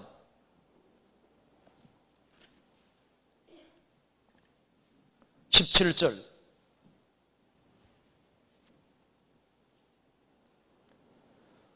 같이 읽어보겠습니다. 외모로 보시지 않고 각 사람의 행위대로 판단하시는 자를 너희가 아버지라 부른즉 너희의 나그네로 있을 때를 두려움으로 지내라. 하나님은 외모를 보지 아니하시고 각 사람의 행위대로 판단하시는 분이십니다. 그 거룩하신 하나님을 아버지라 부른즉 너희가 이제 짧은 나그네 생활 살아갈 때 두려움으로 지내라. 조심스럽게 생활 살아라. 왜냐하면 항상 복종하여 두렵고 떨림으로 너희 구원을 이루라. 정상적으로 신앙생활을 해야 될 걸 말씀하는 겁니다. 그렇게 하지 아니하면은 거기에 정확한 징계가 있고, 그리고 상이 이뤄질 수 있기 때문에 항상 조심하고 생활을 살아야 될 것을 말씀하는 겁니다. 고린도전서 11장 보시겠습니다.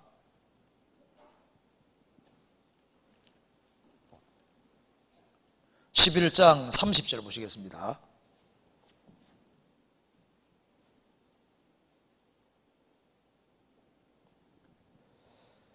이러므로 너희 중에 약한 자와 병든 자가 많고 잠자는 자도 적지 아니하니 우리를 살폈으면 판단을 받지 아니하려니와 우리가 판단받는 것은 죽게 징계를 받는 것이니 이는 우리로 세상과 함께 죄의 정함을 받지 않게 하려 함이니라. 그래서 고린도 성도들이 원래 코린시안이 원래 풍기문란한 그런 뜻입니다. 고린도가 아주 음란하고 죄 많은 도시입니다. 그래서 구원받고 정신 못 차리는 거예요. 그래서 항상 복종하여 두렵고 떨림으로 구원을 이루라고 했는데 불순종하고, 그리고 육신 따라 함부로 행동하니까 너희 중에 약한 자가 많다. 징계로 약해지고 병든 자가 많고 잠자는 자도 적지 아니하니 그 징계로 죽은 사람을 가리키는 겁니다. 구원받고 죽은 사람을 잠잔다고 하는 거예요. 구원을 받은 사람이 세상에서도 징계를 받습니다. 그래서요, 다윗이 참 잘 나가다가 살인죄와 간음죄를 지었죠. 우리아 아내를 고마하고 우리아를 죽였을 때 어떻게 됐습니까? 하나님께서 용서는 해주셨으되 그 뒤에 집안에 칼부림이 나고 얼마나 아주 문제가 심각해졌습니까? 자기 그 아내들이 백주에 그냥 동침을 당하고 아들이 동침했잖아요. 압살롬이.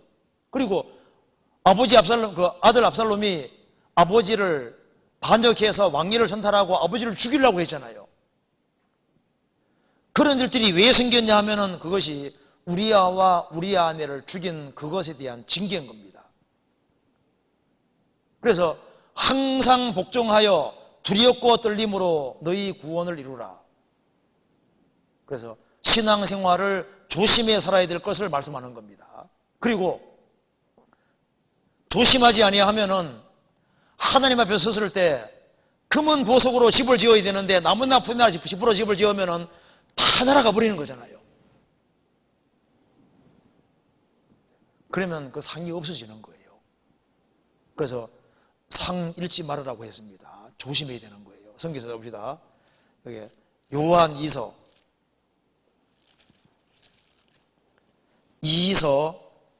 1장 8절 같이 읽어보겠습니다. 너희는 너희를 삼가 우리의 일한 것을 잃지 말고 오직 온전한 상을 얻으라. 너희는 너희를 삼가, 자신들을 삼가해야 됩니다. 조심해야 되는 거예요. 크리스찬들은 생을 조심스럽게 살아가는 사람들입니다. 이 세상은 그냥 흥청망청되고 멋대로잖아요. 말도 함부로 하고 행동도 함부로 하는데 크리스찬은 그렇지가 않습니다. 크리스찬들은 삼가 조심하는 사람들인 거예요. 왜? 하나님 아버지가 항상 보고 계시잖아요. 그래서 우리의 일하는 것을 잃지 말고, 그 사도들이 참 이 구원 받게 할 뿐 아니라 구원받은 사람이 신앙생활 잘하도록 하기 위해서 여러 가지를 일러주고 있는데 그것을 잘 주의해서 조심스럽게 생을 살아갈 때 온전한 상을 얻게 되는 겁니다. 주님 주고자 하는 상을 다 얻을 수 있게 되는 거예요. 그리고 또 질문은 또한 경외란 무엇인가요? 하나님을 경외한다, 하나님을 공경하고 두려워한다, 그런 뜻인데요. 이게 참 막연하잖아요. 하나님을 경외한다, 이 말이 참 막연합니다. 그러니까 이렇게 이해하면 돼요.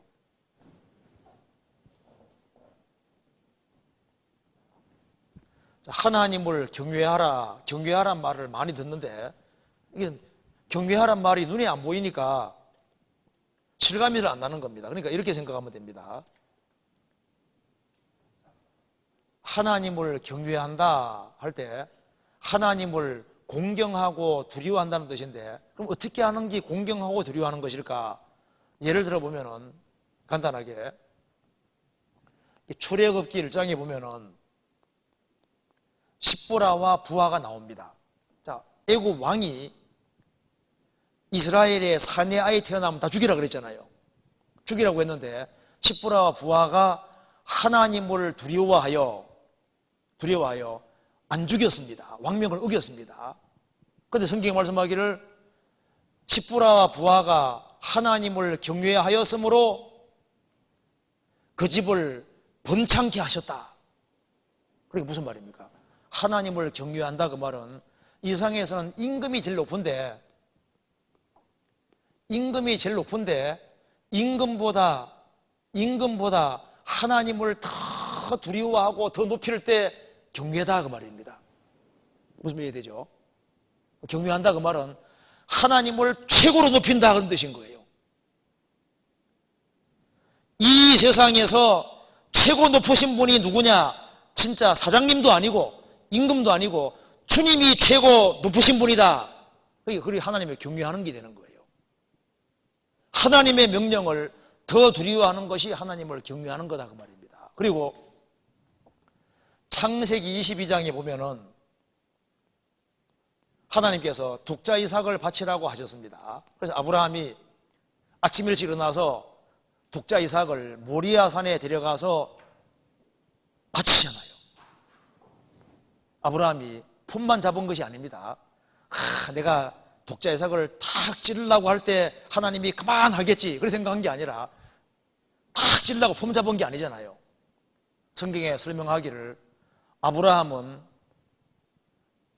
하나님 말씀 듣기를 하나님이 이삭 통해서 예수님이 오신다고 말씀해 주셨기 때문에 자신이 이삭을 죽일지라도 그 자리에서 다시 살릴 걸 믿었다고 되어 있는 거예요. 그래서 진짜 이삭을 죽이려고 했던 겁니다. 죽이려고 하니까 하나님께서 아브라함아 그러잖아요. 이제야 내가 나를 경외하는 줄 알겠다. 그러니까 하나밖에 없는 독자 이삭, 사랑하는 이삭, 이거보다, 자식보다 하나님을 더 사랑하고 더 높일 때 하나님을 경외한다고 표현하신 겁니다. 또한 잠언 8장에 보면은 여호와를 경외하는 것은 악을 미워하는 것이라고 했습니다. 그러니까 악을 미워하는 것이 여호와를 경외하는 거예요. 그러니까 요셉이 에집트에서 보디발 아내가 유혹을 하지만은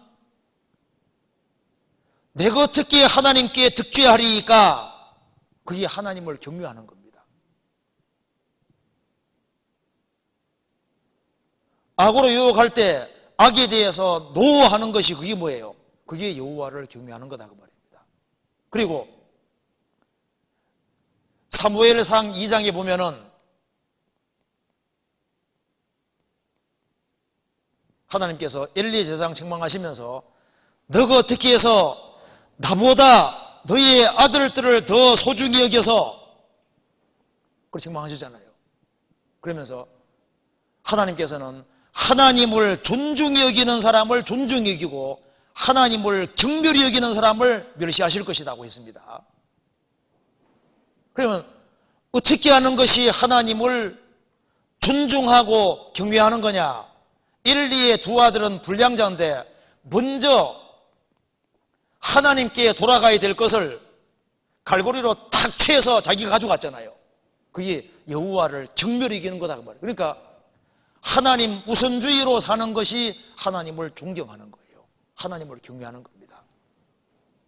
먼저는 하나님, 그게 하나님을 경외하고 높이는 게 되는 거예요. 이해되시죠? 그래서 하나님을 경외하는 사람은 복을 받게 되어 있습니다. 인생을 하나님 중심으로 살고 하나님을 가장 높이고 하나님을 가장 사랑하고, 그리고 악에 대해서 악을 미워하는 그것이 하나님을 사랑하는 것이 되는 거예요. 그게 하나님을 경외하는 것이라고 성경이 말씀했습니다. 그래서 하나님을 경외하는 사람의 그 보응이 있는 거예요. 성경 찾아봅시다. 잠언 22장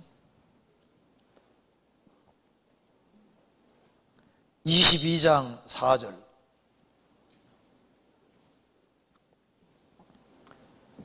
같이 읽어보겠습니다.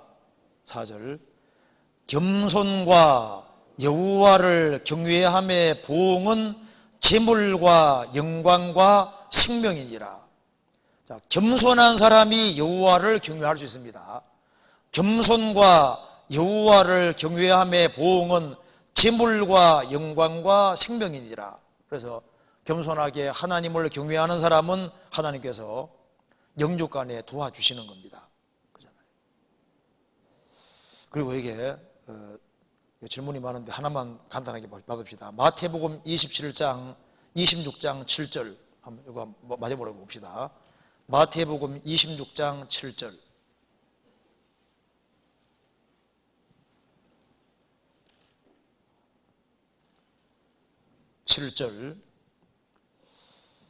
제가 읽어보겠습니다. 예수께서 베다니 문둥이 시몬의 집에 계실 때 한 여자가 매우 귀한 향료 한 옥합을 가지고 나와서 식사하시는 예수의 머리에 부으니, 여기서 이제 이 말씀에서 보면은 여자가 식사하시는 예수님 머리에 향유를 부었는데 실례가 아니지요. 식사하고 있는데 머리에 확 들어보면은 실례가 아니냐 그 말입니다. 참 좋은 질문 같지, 맞죠? 근데 여기에 이렇게 한 사람이 마리아입니다. 자, 마리아가 왜 이렇게 했을까요? 자, 마리아는 마르다하고 다르게 마리아는 나사로, 마르다, 마리아, 이 세 사람은 정말 예수님을 가까이 한 사람이잖아요. 그래서 나사로는 자기 오랍인데 죽은 지 나흘 됐는데 예수님이 살리셨잖아요. 그리고 마리아는 예수님이 자기 집에 왔을 때 예수님 발 아래에서 말씀을 열심히 들었다고 되어 있는 거 아시죠? 그러니까 마르다는 준비하는 일이 많아서 분주한데 마리아는 예수님 말씀을 귀담아 열심히 들었습니다. 그런데 예수님 얘기를 들으면서도 예수님 제자들은 아무것도 못 깨닫는데 마리아는 중요한 걸 딱 깨우친 거예요. 뭘 깨우친지 아세요? 예수님이 곧 죽으시는구나 하는 걸 깨우친 겁니다. 그래서 그 뒤에 보면은요, 26장 보시겠습니다.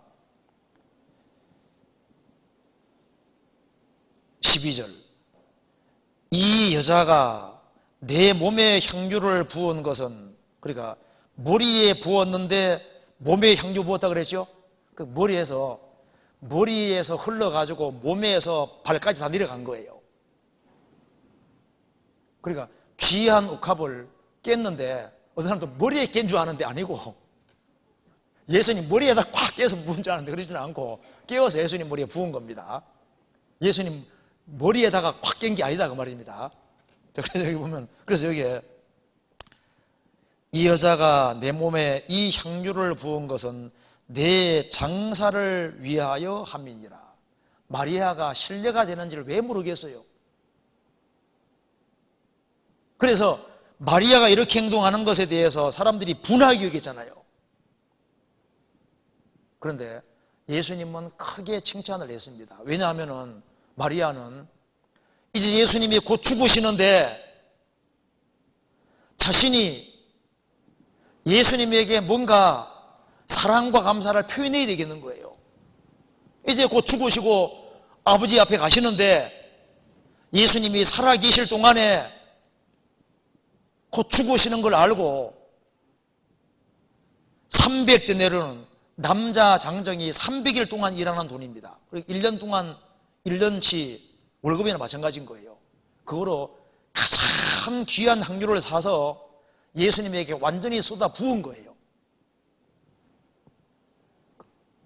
예수님을 정말 사랑하고 예수님이 곧 죽으시는 것을 알고 이렇게 한 겁니다. 그래서 예수님께서 내가 진실로 너희에게 이르노니 온 천하에 어디서든지 이 복음이 전파되는 곳에는 이 여자의 행한 일도 말하여 저를 기념하라가 아니라 기념하리라. 그러니까 복음이 전해지는 곳에는 마리아와 같이 자신을 복음을 위해서 전적으로 헌신하고 바치는 이런 사람들이 있을 것을 말씀하는 겁니다. 계속적으로. 그래서 마리아는 예수님의 죽음을 앞두고 예수님에게 부은 거예요. 자기 전 존재를 부은 겁니다. 그리고 이제 예수님이 죽으시고 부활하신 이후에 예수님의 죽으심이 전해지는 곳마다, 복음 전해지는 곳마다 마리아처럼 하나님 은혜와 사랑에 감사하는 사람들은 자신을 전적으로 헌신하고 복음에 자신을 쏟아붓는 그런 사람들이 계속 될 것이기 때문에 복음 전해지는 곳에는 마리아 이야기가 계속 나오게 될 거다 그 말입니다. 마리아가 이렇게 했으니 우리도 이렇게 하자는 얘기가 계속 나오게 될 것을 말씀하는 거예요. 그래서 복음 전해지는 곳에는 의뢰 뭐가 등장하느냐? 마리아가 등장하게 된다 그 말입니다. 마리아가 결혼 자금인지 뭔지 모르겠지만은 자기가 가장 귀하게 여겨난 걸 다 허비해서 옥합을 사서 예수님에게 부었잖아요. 주님께서 가장 칭찬하셨습니다. 가난한 자들은 항상 너희와 함께 있거니와 나는 항상 함께 있지 아니하리라. 그래서 예수님 제자들은 그걸 듣고도 못 깨달은 거예요. 예수님이 곧 죽으시겠다 해도 그게 무슨 뜻인지 모르는 거예요.